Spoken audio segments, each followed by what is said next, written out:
Hej till er som tar del av den här sändningen. På pressträffen medverkar finansminister Elisabeth Svantesson. Under pressträffen visas en presentation. När pressträffen avslutats kommer presentationen att finnas tillgänglig på regeringen.se.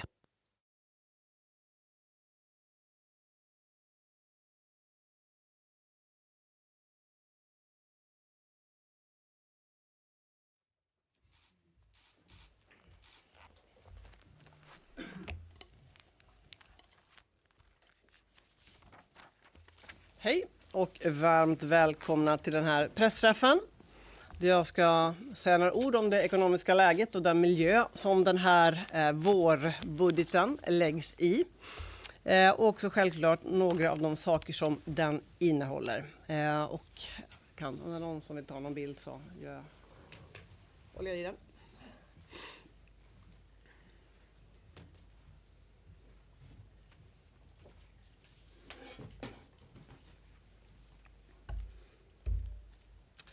Jag var på två olika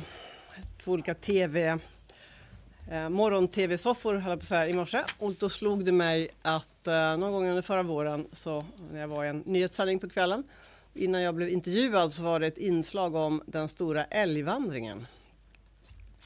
Och något spontant som jag ibland kan vara så sa det i intervjun direkt att oj vad jag önskar att amerikansk politik vore lite mer som den stora älgvandringen.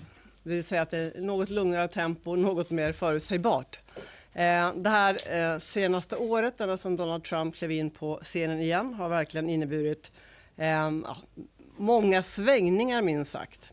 Och att det ofta är stor osäkerhet när vi gör prognoser, det är en sak. Men att dessutom är ganska stor portion oförutsägbarhet, det är värre. Därför att det oförutsägbara är just oförutsägbart. Och gör det svårare. Men det kommer också med en kostnad i ekonomin när ett stort land som USA har en president som faktiskt byter position och lite ställning och inte gör det som förväntat. Men mitt i allt detta, ska för övrigt åka till USA imorgon och vårmöte med IMF och Världsbanken. Mitt i allt det här så står svensk ekonomi väldigt stabil. Dessutom så står vi på en stabil politisk grund, både i bemärkelsen att vi är 8 partier som är överens om de stora viktiga frågorna, till exempel försvar och Ukraina. Vi är överens om att ha ett ekonomiskt ramverk. Men det är också så att vi har en majoritet för den budget som nu jag då, för den här mandatperioden, den sista som jag lägger på riksdagens bord. 8 budgetar i ett samarbete med fokus på att bryta kriminalitet, minska skjutningarna. Stärka hushållen och bygga skyddsbarriärer både runt svensk ekonomi och svenskarnas ekonomi. Så att mitt absoluta besked för den svensk som nu är orolig för framtiden, det är en orolig omvärld, det är turbulent. Men Sverige står stabilt och vi har klarat många svåra perioder förut. Här är något en tidslinje över de senaste åren. Jag vet att när pandemin inträffade så tänkte man naturligtvis att ingenting skulle bli som förr. Väldigt många människor fick sätta sitt liv till runt om på jorden. Dessutom så var det mycket annat som förändrades. Våra beteenden förändrades. Sen går mycket åt det normala igen. Men med det sagt, pandemin satte också fart på inflationen. I grund och botten för att det var utbudsstörningar men också för att vi under en ganska lång tid haft en expansiv både penning- och finanspolitik globalt. Så det fanns mycket pengar i omlopp. Detta då med alla de här utbudsstörningarna drev upp priser och på hösten 21 så började inflationen ta fart på allvar. Efter det kommer kriget, ett krig som vi är engagerade i. Det låter självklart idag, det hade inte varit självklart kanske för 10 år sedan om vi hade sagt det. Men här stöttar vi med pengar men också med vapen och på annat sätt. Vi är dessutom nu medlemmar i NATO. Det här kriget påverkade också såklart svensk ekonomi och andra länders ekonomi. Och inflationen tar ytterligare fart. För energipriserna hade börjat stiga redan innan och tog fart ytterligare. Förra våren, det var en diskussion om tullar och tullkrig. Och jag sa då många gånger att i grund och botten tullar är skadligt, är dåligt. Men Sverige har vårt öde i våra händer och kan också agera och se till att svensk ekonomi kan bli starkare. Och vi behöver gemensamt på EU-nivå hitta nya vägar för handel. Så har det också blivit fallet. Det här pressade fram nya handelsavtal, både med Indien och Mercosur, vilket som i grund och botten är väldigt bra. Men med det sagt, det kommer med en kostnad. Så hösten 2024, när vi äntligen börjar se då återhämtning igen i svensk ekonomi, efter några år med hög inflation och en tuff situation, så har den lågkonjunkturen förlängts. Både av då tullkriget men nu också av det som händer nu. Vi riskerar att förlänga den lågkonjunktur som vi befinner oss i. Och även nu naturligtvis gäller det jag sa då, att vi har delvis vårt öde i våra händer. Och det är lättare att säga det som svensk finansminister än att kunna säga det som finsk eller italiensk. De har inte samma möjligheter som vi har. Alldeles när här kriget påbörjades så satte vi upp lite olika scenarier här på Finansdepartementet som vi arbetade efter. På tal om oförutsägbarhet, men att tänka in liksom, schematiskt olika alternativ, vad kan hända? Vi visste inte då hur länge det här skulle pågå, och det vet vi väl egentligen inte nu heller. Vi vet att det pågår och att vapenvilan är väldigt skör. De här scenarierna, om man bara helt förenklat, så till vänster så ser vi om det är snabbt avslut på kriget. Det ger en ganska begränsad effekt på svensk ekonomi. Det är vi liksom över nu. Nu är vi och går mot påtagliga och kan bli stora effekter beroende på intensiteten och varaktigheten i det som nu sker i Mellanöstern. Men det här är ju en riktigt stor chock. Vi har haft ett antal energikriser i världen. De har sett lite olika ut, och det här har också skett i tider när många länder var ännu mer beroende av olja än vad man är idag. Men det är ändå liksom, de här vertikala strecken, de markerar då större utbudsdrivna chocker. Energikriser, det var oljekrisen 73, den andra var 79, och Gulfkrisen, det var ju då Gulfkriget 1990. Sen har vi både invasionen av Ukraina och kriget i Iran med på de här bilderna. Så det är inte första gången. Men exakt hur det här påverkar svensk ekonomi, det är för tidigt att säga. Att det påverkar svensk ekonomi, det kan man veta, men inte exakt hur. Det handlar också nu som sagt vad som händer framöver. Jag ska också säga att alla energikriser har inte varit utbudsdrivna. Det finns också några efterfrågedrivna tillfällen, till exempel mellan 2003 och 2008. Det var ju en långvarig uppgång i oljepriset, och den var ju efterfrågedriven främst då till följd av industrialisering och ökad energiefterfrågan i Kina och i andra tillväxtekonomier. Den här bilden ska jag försöka förklara. Det är en X- och en Y-axel. På X-axeln har vi här olika länders beroende av olja och gas. Och på Y-axeln så har vi offentlig skuldsättning. Och den här lilla pricken långt ner till vänster med en blå ring runt, det är Sverige. Det visar att vi är inte så direkt påverkade av just det som sker nu direkt. Sen påverkas vi ju indirekt av höga energipriser. Men vi är inte beroende av olja och gas som många andra länder, och vi har en låg statsskuld. Nu ser den andra pricken i precis motsatt riktning, Italien. I Italien har man ungefär 70% och lite drygt i sin energimix är olja och gas. Dessutom importerar man 95% av den gasen. Samtidigt så har man en enormt hög statsskuld. Så här är det självklart, drabbas ju både landets ekonomi och invånarnas ekonomi på ett annat sätt än vad som görs här. Det här är unikt för Sverige. Vi står ut, och det här ger oss, jag har sagt det många gånger, och det är faktiskt sant. Vi har ett bra och starkt handlingsutrymme i svåra tider. Det visade sig under pandemin, och det har visat sig nu när vi kan stötta hushåll på sätt som inte alla andra länder kan göra. Det är flera länder, inte bara Sverige, som befinner sig i en lågkonjunktur. Det gör både Tyskland och Frankrike till exempel.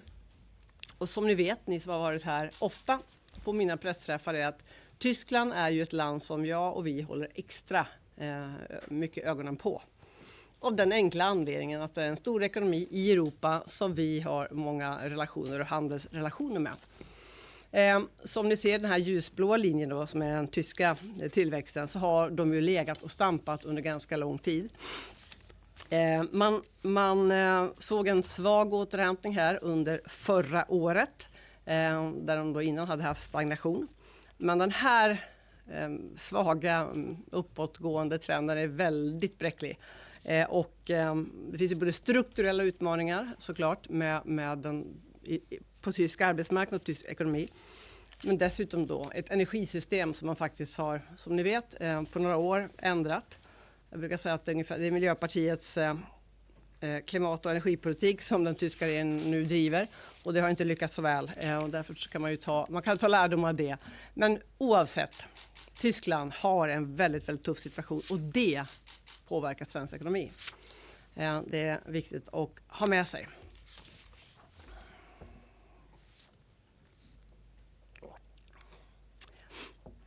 Den här bilden visar BNP och potentiell BNP. Det här som man visar om man befinner sig i en låg- eller högkonjunktur.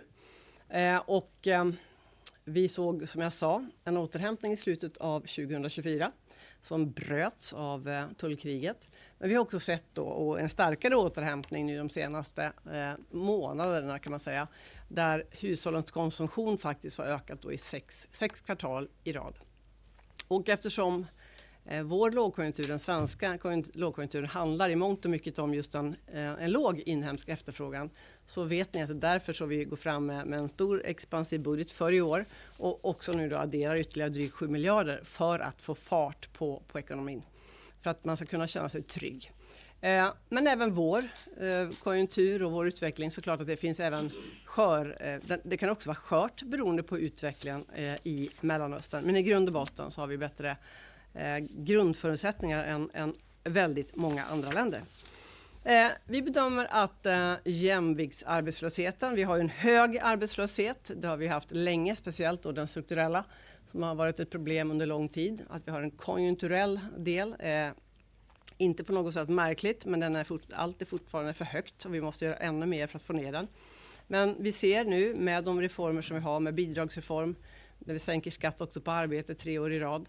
Vi har en betydligt lägre migration och förbättrar integrationen, så kommer jämviktsarbetslösheten att minska. Vilket är bra, men det är fortfarande en uppgift och en fråga att jobba mycket aktivt med de nästkommande åren. För att alla som har arbetsförmåga kan vara med och bidra också ska få göra det. Konjunkturinstitutet gör ju också den här bedömningen att jämviktsarbetslösheten då väntas minska under det här kommande decenniet. Och man tillskriver också regeringens politik som förklaring för den minskningen. Budgeten som för några månader sedan började gälla. Jag har fått höra mycket om den de senaste veckorna. Både att vi gör för mycket men också att vi gör för lite. Eller att vi allmänt gör fel. Men jag tänker att jag känner mig otroligt trygg i att den budget som jag gick med till riksdagen då i höstas och la på riksdagens bord, att den var väl avvägd i det läge som vi då befann oss i. Vi vill bryta lågkonjunkturen, för precis som att en hög inflation är väldigt skadligt för ekonomin. Nu fick vi en lågkonjunktur först till följd av det och sen, som jag sa, på grund av den amerikanska politiken. Men lågkonjunktur handlar också om att man inte använder alla resurser i ekonomin. Alltså det är alltså det finns helt enkelt lediga resurser och det vill vi ju ändra på. Vi vill ju att fler ska komma i jobb och att ekonomin ska kunna växa.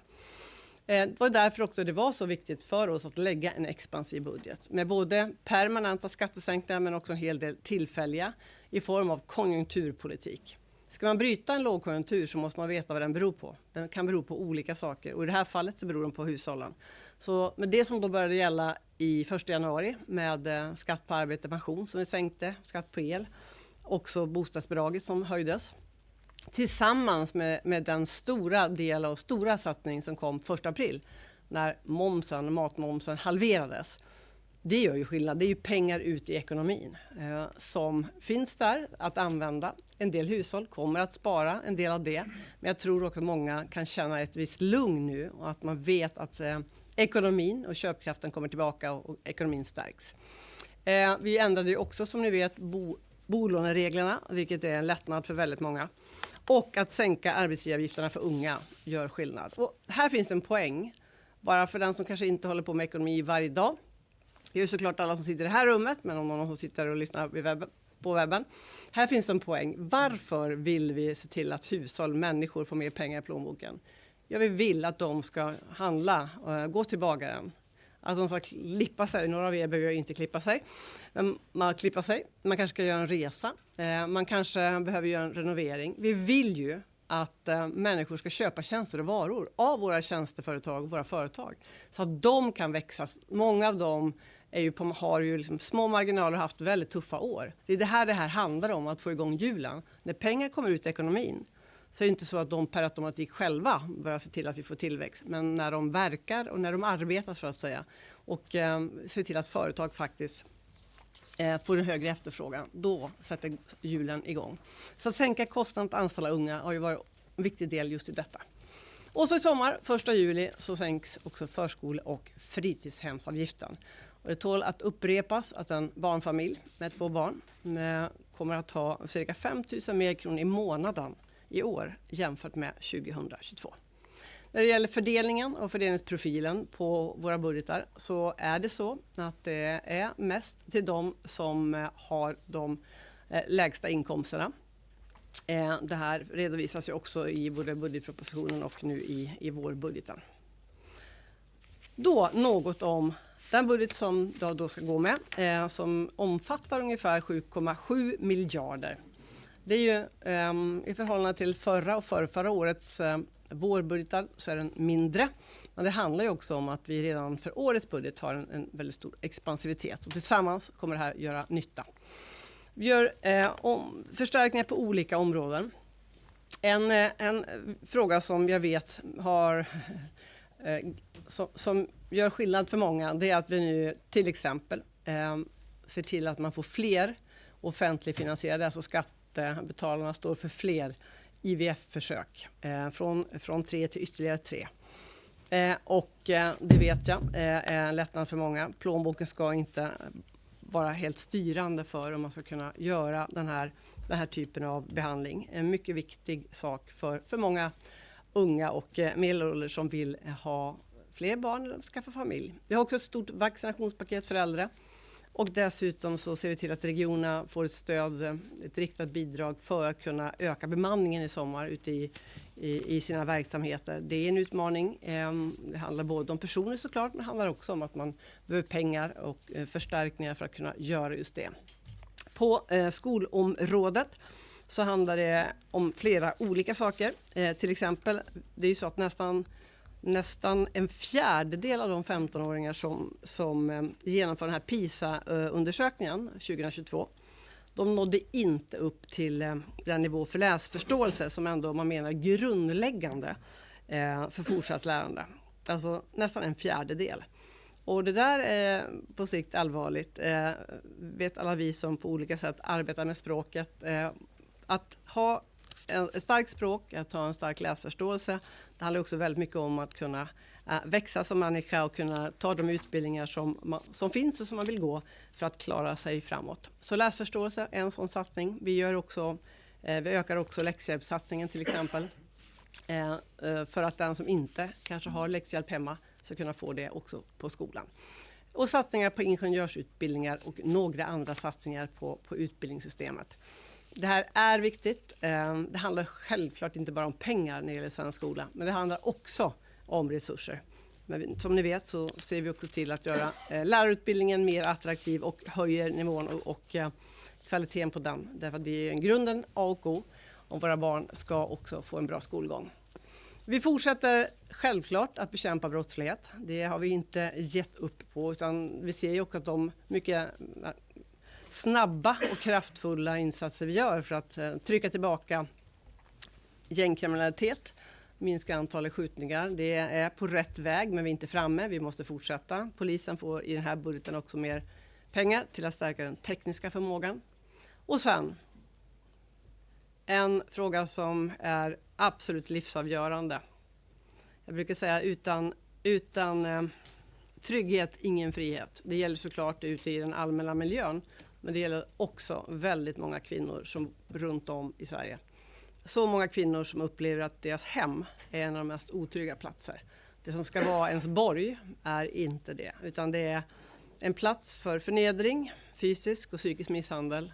och för en hel del kvinnor dessutom är dödligt farligt att vara hemma.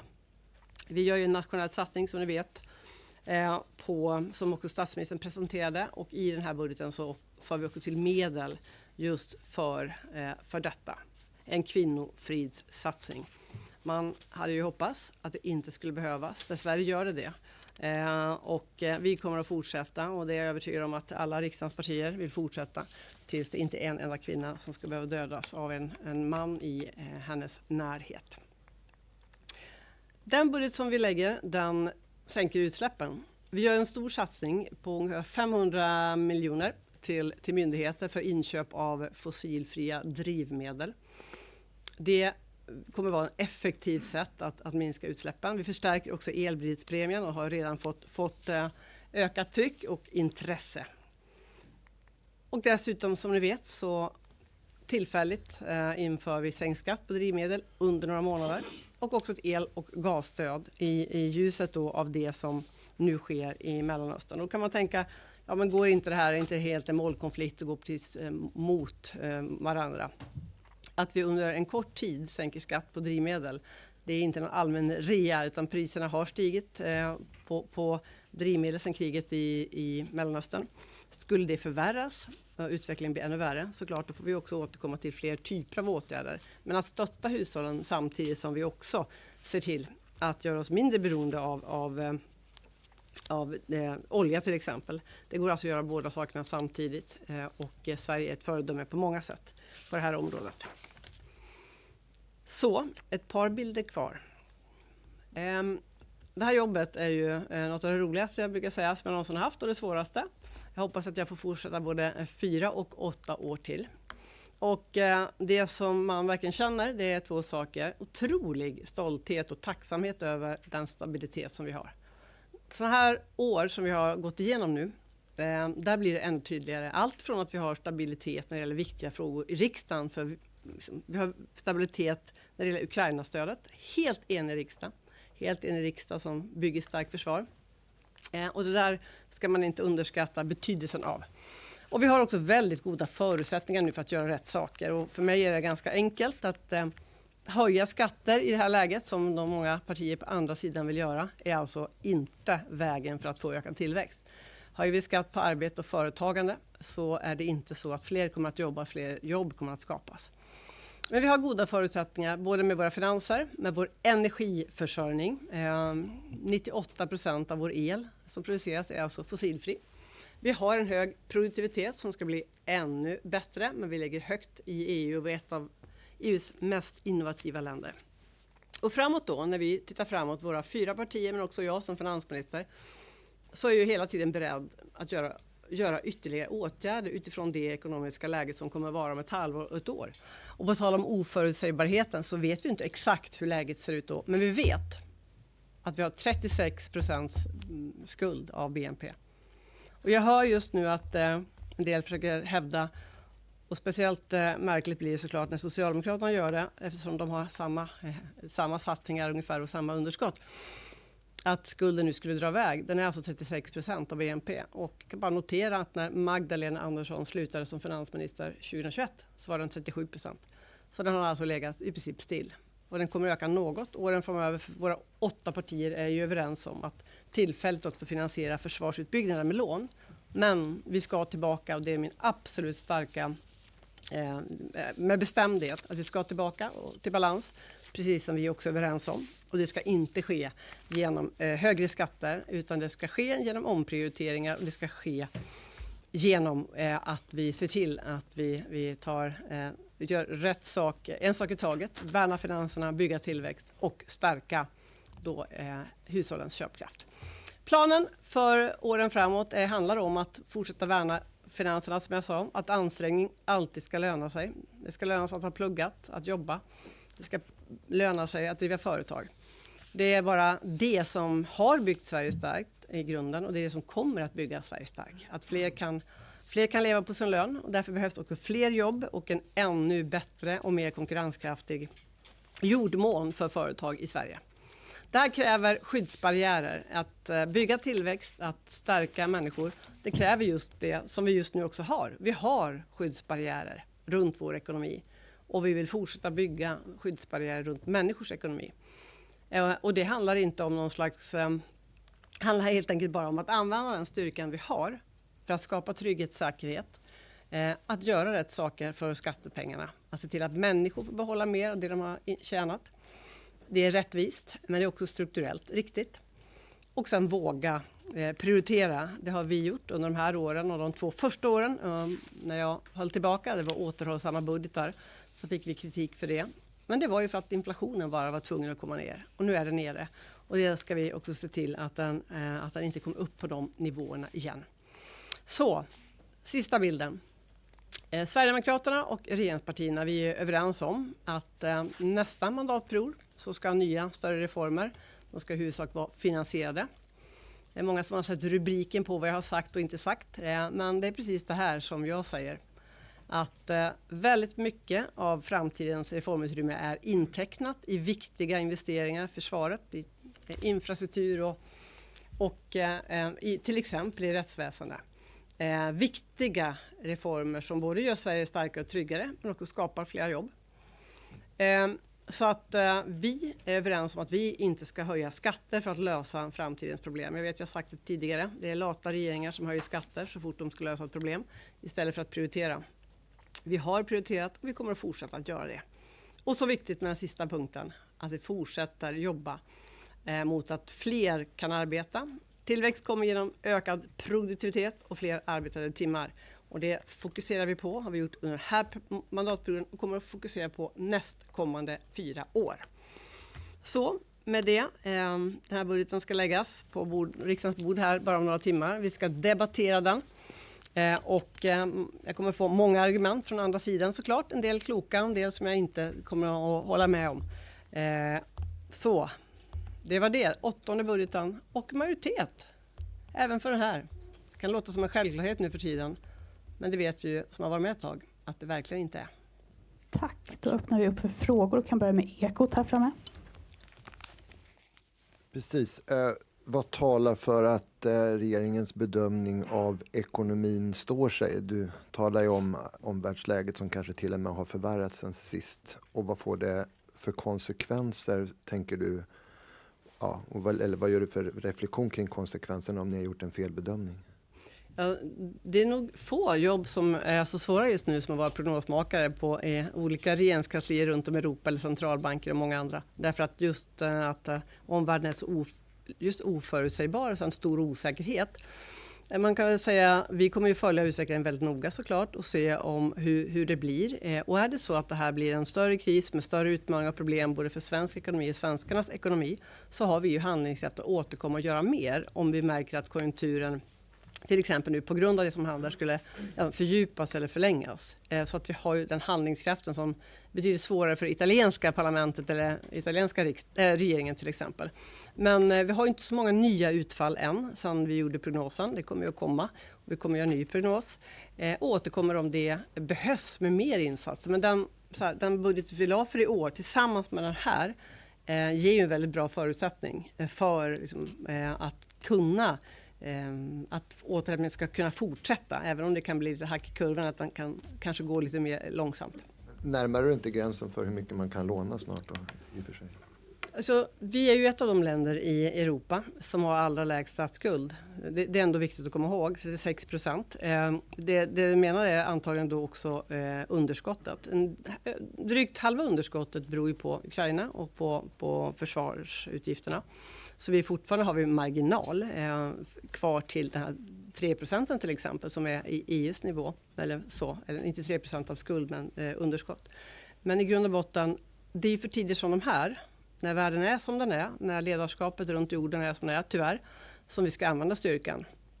Så att vi är som alla riksdagens partier, jag tror alla 8, någon lånar ännu mer.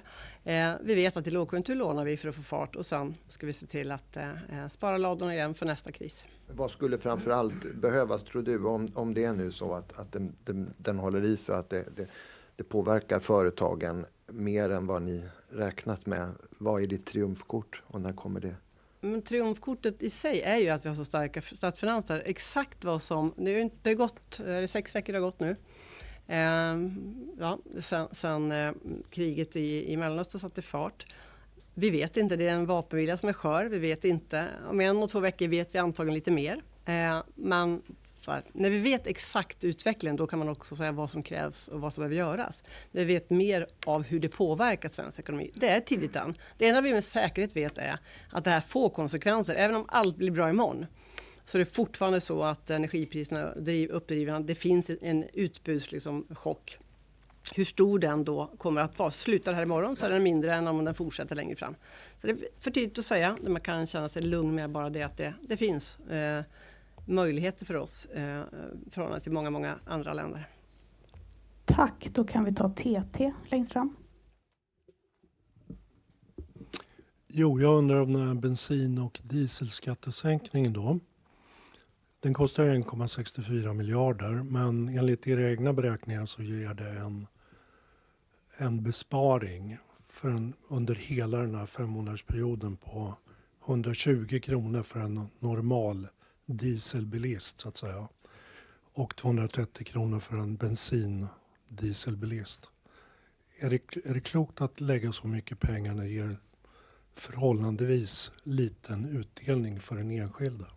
Jag hade ju inte gjort det om jag inte tyckte att det var klokt. Och då måste jag också se, som jag sa, i perspektiv av helhet vad vi gör för hushållen under det här året. Med den budget som redan har börjat gälla tillsammans med detta. Det är också en signal om att veta att vi kommer att göra det som krävs för att skydda och dämpa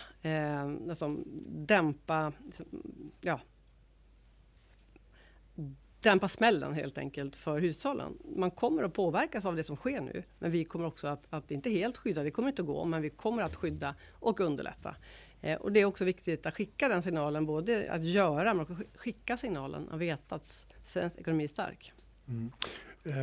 Ni har ju också då beredskap för att, ni har redan ansökt om att få göra undantag från EU:s minimiskatteregler då, för att sänka med 3 kronor per liter. Och det ska ju kosta 8 miljarder. När tror du att den ansökan, när får ni ett svar på den ansökan, och när skulle ett sånt då förslag från er baserat på det komma? Alltså, just nu jobbar ju kommissionen med en så kallat, man har en verktygslåda man tar fram. Jag tror också kommissionen är ju lite avvaktande och prövande och se vad som händer de närmaste dagarna och veckorna. Men man jobbar för fullt med en verktygslåda. Jag träffar en av de ansvariga kommissionärerna här i veckan i Washington. Jag tänker Valdis, som jag också känner mycket väl. Jag tänker höra såklart med honom. Hur långt har arbetet gått? Och skulle det vara så, alltså hur snabbt kan man svara på vårt brev? Det återstår ju att se. Så det är väldigt svårt att sätta datum. Men vi gör det vi kan, som jag sa, för att dämpa effekterna. Och blir det här mer utdraget, så tycker jag ett givet sätt att underlätta för svenskarna med ytterligare sänkning. Mm. Men vad gör ni om oljepriset fortsätter att ligga högt nu då? Ett år framåt på de här nivåerna som är nu? Men vi jobbar ju med olika scenarier, och om det skulle vara så att liksom energipriserna generellt på oljepriserna och andra energipriser fortsätter att vara höga under lång tid, då får man naturligtvis, som jag också har visat, att man får ju jobba med de insatser som kan möta just det behovet och den chocken. Än så länge, nu är det vapenvila. Jag tror vi som är i det här rummet, vi känner oss kanske inte helt övertygade om att nu är det vapenvila och sen blir allting bra här om ett par veckor. Därför att mycket kan hända. Vi hoppas ju att det ska bli bra, och då har vi konsekvenser av det som har hänt hittills att ta hand om. Men fortsätter detta, att Hormuzsundet är stängt med längre tider, så klart att då måste vi också jobba med flera olika verktyg för att både underlätta för hushåll, men också se till att vi faktiskt har den energi och den olja och de drivmedel som vi behöver i Sverige. Tack, då tar vi Expressen följt av SVT. Ja, jag har 2 frågor. Först och främst, du har ju dragit vilka satsningar ni gör, till exempel riktade mot hushållen. Enligt dig, vem eller vilka är det ni inte prioriterar nu? Det är min första fråga. Och så undrar jag, du var lite inne på dig själv, att det här kan ju vara din sista budget någonsin. Om det är så, hur hoppas du bli ihågkommen som finansminister? Vi börjar med den sista, hur lång tid har ni? Jag har ju haft glädjen att få igenom budgetar både i opposition och i regeringsställning. För det första tycker jag är viktigt att säga. Därför att jag har lyckats samla majoriteter, ibland med Vänsterpartiet, ibland med Sverigedemokraterna. Nu har vi en helt egen majoritet för det vi gör, vilket känns fantastiskt. Jag hoppas att svenskarna ser det och att Sverige behöver lugn och ro, inte 4 år med ett vänsterexperiment som inte är överens om någonting. Så jag tror att när valdagen kommer ska man känna att våra 4 partier som inte vill lösa problem genom att höja skatter, men vi vill lösa problem. Vi behöver 4 år till. Men de här 4 åren så tänker jag att jag har tagit ansvar för ekonomin. De 2 första åren med hög inflation, det var ju min absolut högsta prioritet att bekämpa den. Därför att jag vet vad den gör för människor och vad den gör för svensk ekonomi. När vi gjorde det och sen kunde växla över till ännu mer fokus på strukturpolitik men också på att stötta hushållen på olika sätt, så tycker jag att vi har gjort det på ett väldigt framgångsrikt sätt. Vi har sett till 3 år i rad att människor får mer pengar i plånboken. Och det har ju skett i en tid när man har det tufft. Alla kanske inte ens känner av skattesänkningarna för det har varit tufft. Men hade vi inte halverat drivmedelspriserna, inte sänkt skatten på arbete, inte halverat momsen, då hade det varit ett helt annat läge. Både för människor och för konjunkturen. Så jag är glad att vi har tagit ansvar i det läget. Och nu tappade jag första frågan, men du får säga den igen. Första frågan var vilka eller vad är det du har prioriterat bort nu? Men i grund och botten så har vi ju under de här åren sammantaget varit fokuserat på självklart de som har drabbats hårdast i början av inflationskrisen. Men vi har också de 2 senaste åren prioriterat de som arbetar. Därför att de som arbetar dag ut och dag in och sliter, de har sett sin lön, alltså värdet av den, gröpas ur ganska ordentligt. Om man kämpar och gör sin del av samhällskontraktet så ska man veta att vi gör vår del. Så att sänka skatt är rättvist, men också menar jag, man ska inte ta ut mer skatt än vad som krävs. Så vi har visat att man kan. Nu har vi den lägsta skattekvoten på 50 år. Samtidigt som vi har fördubblat pengar till försvaret. Samtidigt som vi nu bygger ut kriminalvård och polis och rättsväsen i en väldig fart. Och det gör vi ju för allas trygghet och säkerhet. Och då måste man börja med arbete. Det kan inte börja med att mer bidrag till den som inte jobbar. Utan ska Sverige bygga starkt, fortsätta göra det, då måste vi alltså se till att ansträngningen lönar sig, att ekonomin växer. Att företagen i Sverige är att vi har fler företag och jobb i Sverige och inte färre. Så att fokus på arbete och det som bär helheten. Därför att det är de som jobbar. Vi ska ha ett starkt skyddsnät. Och den som jobbar idag kan behöva del av det skyddsnätet imorgon. Men allting bygger på, välståndet bygger på att vi arbetar. Inte mindre utan att vi faktiskt gör det vi gör tillsammans. Men betyder det är ditt sätt att säga att egentligen har ni prioriterat bort arbetslösa eller sjuka eller sådär nu då? Så arbetslösheten är alldeles för stor. Nyckeln där är ju inte mer pengar till att som är arbetslös. Nyckeln där är ju att se till att det skapas fler jobb. När vi bryter lågkonjunkturen, när vi ser till att det kommer fler arbetstillfällen, när vi sänker arbetsgivaravgifter för unga, vi gör satsningar på både unga och äldre för att komma i jobb. Det är det som är vårt fokus. Till skillnad mot så många partier på andra sidan. Tack, då tar vi SVT följt av TV4.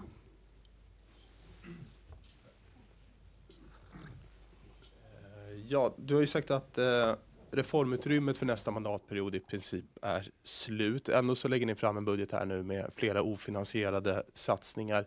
Varför är det rätt att göra så? Det jag sagt är ju att större delen av reformutrymmet de kommande mandatperioderna är intecknat. Det betyder att vi har lagt en trappa, som jag sa, för många av de stora satsningarna framöver. Och de ligger fast för mig. De är viktiga, det är försvarssatsningar och många andra. Den här budgeten är det många tillfälliga satsningar. Det är konjunkturpolitik till exempel, det är någonting annat. Det handlar ju inte om långsiktiga reformer för nästa mandatperiod. Men vi har också flera satsningar som är finansierade här. IVF:en till exempel som är permanent, den finansieras också. Det kommer också se. Det är inte så att alla de här satsningarna inte skulle vara finansierade. Utan flera är finansierade och annat är tillfällig konjunkturpolitik. Men du sa att lata regeringar höjer skatter istället för att prioritera. Kan man inte säga att lata regeringar lånar istället för att prioritera? Jag skulle vilja att du ger mig namnet på en annan finansminister de senaste 20-30 åren som har gjort så många omprioriteringar i statens budget som jag har gjort. Det närmar sig 50 miljarder. Det har inte varit lätt. Men jag har gjort det för att kunna sänka skatt för människor som arbetar och sliter. Det går att göra andra prioriteringar än vad tidigare regeringar har gjort. Det är svårt, men det går. Lösningen är inte att höja skatt så fort man ser ett problem som ska finansieras. Det kan komma att behövas ibland, absolut. Men det har gjorts alldeles för lättvindigt. Och jag menar att gå tillbaka och se vad vi har gjort. Det har varit viktigt. Och jag vet faktiskt ingen annan finansminister den närmaste decennier bakåt som har gjort på samma sätt. Sen undrar jag också, du har ju tidigare sagt att svensk ekonomi är Trump-säkrad. Står du fast vid det idag?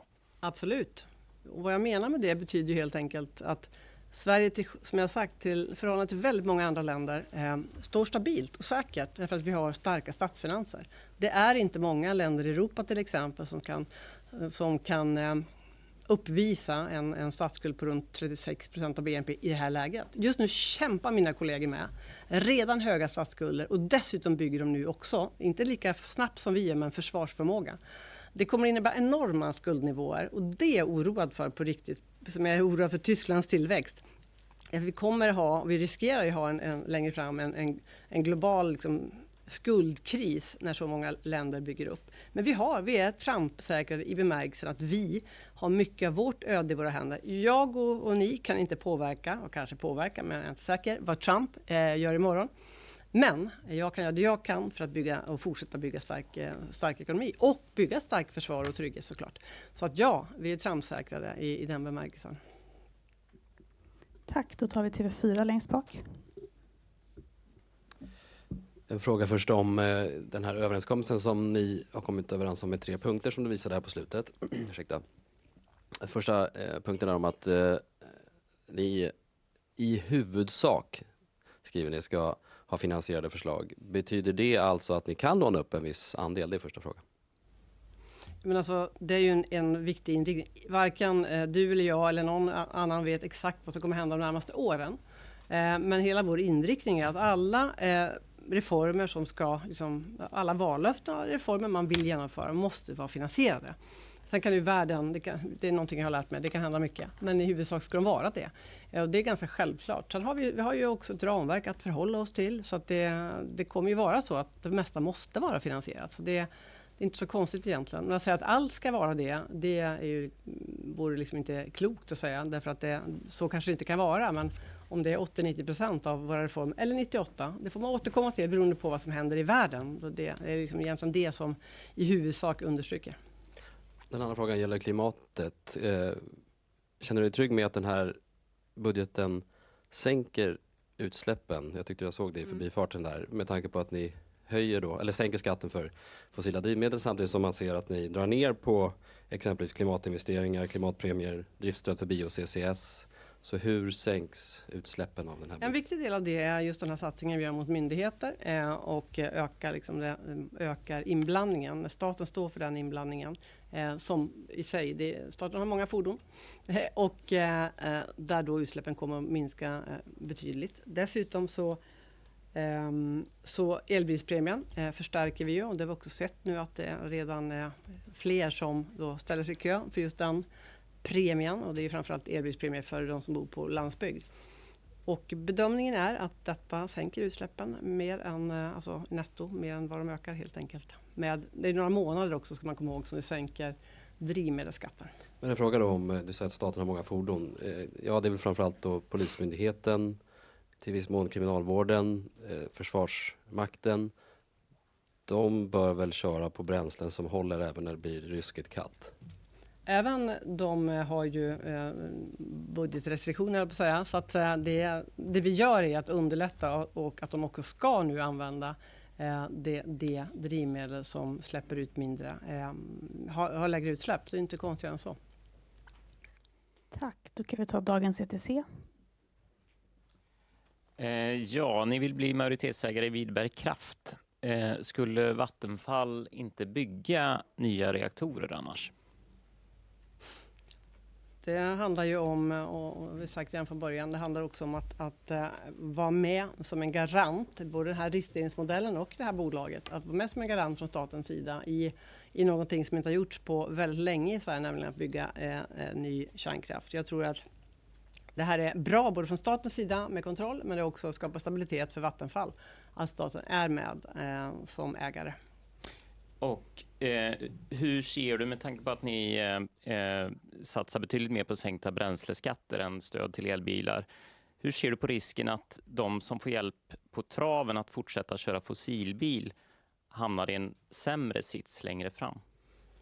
Ja, jag ser ju inte att det liksom är rea på drivmedel just nu. De har ju stigit eftersom oljepriset har stigit, så även med den här sänkningen som underlättar så är det ju inte så att det blir gratis att köra bil så att säga, eller med bensin och diesel. Vi vill ju självklart fortsätta uppmuntra elbilsförsäljningen och att fler ska kunna köra elbilar. Man ska också veta att väldigt många människor har alltså inte råd under de här åren som har varit väldigt tuffa. Det är många som inte kan köpa en ny elbil. Nu börjar ju andrahandsmarknaden fungera bättre. Och vi ser ju åren framöver. Vi ser också samma trend såklart i hela EU angående detta. Men vi vet att många vill kunna köpa en elbil och det är också därför som vi jobbar med att ställa om elektrifiering. För att det ska finnas el för omställningen och också finnas laddinfrastruktur runt om i landet som vi också arbetar med. Så att de fossila och att bensin och dieselbilarna kommer att fasas ut längre fram, absolut. Men inte med den takt som en del kanske hade hoppats på inom några år. Det handlar också om att kunna leva och kunna ha råd att sätta mat på bordet för sina barn och köra till jobbet när man måste om man bor på landet och jobbar natt. Tack, då kan vi ta Aftonbladet.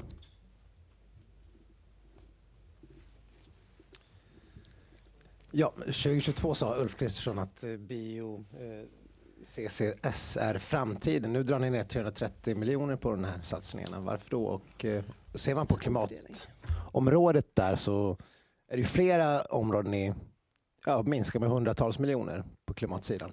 Hur förklarar du dem? Ja, i det här fallet så tror jag det handlar mest om att vi omfördelar till det som är mer effektivt. Det är ju det. Man ser att pengarna inte används eller inte kommer att användas. Så till exempel mer pengar till elbilspremien är en sån sak. Vi lägger pengarna på myndigheterna på fordonen. Jesper, är det någonting som jag glömde nu? Ja, precis. Ja. För det är en sak att det är någonting man lär sig i det här jobbet är att man kan ha ganska stora resurser på vissa anslag och sen används de inte.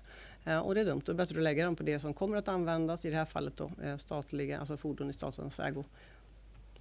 Och sen angående att 8 miljarder, eller nästan 8 miljarder i budgeten är ofinansierat. Vad är det som säger att ni inte bara kan göra så i all evighet och fortsätta komma med ofinansierade budgetar i så fall? Därför att om man bara går tillbaka lite. Vi har ju ett ekonomiskt ramverk. Nu är det ett balansmål här framöver som vi är överens om, de flesta partier i Sveriges riksdag. Och hela poängen med vårt ramverk, det är ju att i sämre tider kunna använda styrkan i svensk ekonomi för att få fart på hjulen och sen också när det är bättre tider kunna spara i ladorna som vi säger. Det är hela vår utgångspunkt. Därför det var så viktigt för mig att vara återhållsam de 2 första åren trots. Här kommer en del av er ihåg att konjunkturen då var ju på väg ner. Det var ju en konjunktur som egentligen man hade lätt kunnat vara mer expansiv eftersom konjunkturen hade en konjunkturnedgång. Vi valde att inte göra det för vi vet att den höga inflationen är liksom, det är den fina att ta tag i först så att säga. Så jag var återhållsam. Nu gäller det för fart på ekonomin. Alltså att vara i en lågkonjunktur kostar. Det kostar människor som inte har jobb. Alltså vi har ett lediga resurser som inte används. Och det är alltså dåligt både för svenskarna och svensk ekonomi att vara en lågkonjunktur för länge. Den har förlängts 2 gånger kan man säga, eller tillfälle nu av Donald Trump. Och vi behöver få fart på den och då måste man göra satsningar. Så att de satsningar vi har gjort då riktade mot svenskarnas hårt arbetande människor och seniorer och barnfamiljer. Det är ju för att de ska våga satsa, att de ska våga konsumera. Och då får vi fart på ekonomin. Så exakt hur lång tid det tar, det återstår ju att se, omvärlden är oviss. Men det är så man gör. Det är alltså grundläggande ekonomisk stabiliseringspolitik i finanspolitik och stabiliseringspolitik. Men när det gäller just att få folk i jobb, förutom minskad arbetsgivaravgift, finns det någonting ni gör rent konkret? Nej, men, återigen svaret på frågan om lågkonjunktur. Varför gör man stora satsningar? Det är ju för att bryta den. Lågkonjunkturen står också för, det finns en konjunkturell arbetslöshet, det vill säga människor som man har förlorat jobbet, företag har minskat sin personal nu under lågkonjunkturen, för lite efterfrågan till exempel. Får man igång den igen så kommer många människor komma tillbaka till sitt tidigare eller andra arbeten. Och den är ju jätteviktig. När människor säger att vi satsar för mycket, då skulle jag vilja veta vilken arbetslöshet de då tänkt sig skulle vara. Alltså vi satsar ju och gjorde vi inte det så skulle den vara ännu högre arbetslösheten. Så att det är liksom, man måste ha många bollar. I den här ekvationen så finns det många variabler att ta hänsyn till. Och finanspolitik handlar om stabilisering, struktur och fördelning. Och allt det där är ett. Och nu jobbar vi för att bryta lågkonjunkturen och se till att fler har ett jobb att gå till helt enkelt. Och då går man med underskott. Och sen kan man veta att om man vill ha ordning och reda ska man fortsätta rösta på att jag får vara finansminister och våra partier får fortsätta styra. Därför att vi är överens om att ha ordning och reda. Det ser inte riktigt ut så på andra sidan där många vill höja skatten och ha ännu större underskott. Tack. Då kan vi ta en sista fråga från DI. Ja, 2 frågor då. Ni jobbar ju med olika scenarier här när det gäller effekterna då av Irankriget. Hur nära är ni att hamna i scenario nummer 3 med stora effekter? Och sen den andra frågan är att USA planerar att införa en blockad mot Persiska viken då i eftermiddag. Vad kan det tänkas ge för effekter på världsekonomin och sen på svenska ekonomi? Om vi tar den sista frågan först. Det är ju väldigt svårt att veta om det i grund och botten så handlar det här om ett förhandlingsspel såklart. Men vi vet ju också att Donald Trump är beredd att göra det han säger om han inte får som han eller USA vill. Så det finns en stor risk att det kan genomföras om inte det blir ett svar från Iran. Vi vet att det här kommer att få konsekvenser. Redan idag, om allt skulle vara bra imorgon så får det konsekvenser för oss alla, den globala ekonomin. Något på tillväxten, något på inflationen. Men fortsätter det här, och är mer utdraget så vi kommer in i det tredje scenariot, då får det större effekter. Därför att det här är så grundläggande. Det här är liksom oljan som bara hålls tillbaka just nu.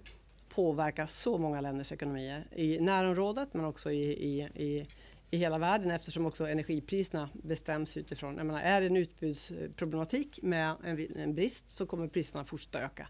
Och då riskerar vi att ha något högre inflation. Vi i Sverige vi riskerar att få en lägre tillväxt. Så att det påverkar oss men många andra. Och jag tror att de fattigaste länderna de drabbas nu egentligen allra hårdast. Därför att de har utmaningar idag men det slår direkt in också deras ekonomier. Så det får stora konsekvenser för många människor vilka beslut som Donald Trump kommer att fatta de närmaste dagarna. Tack. Då går vi över till enskilda.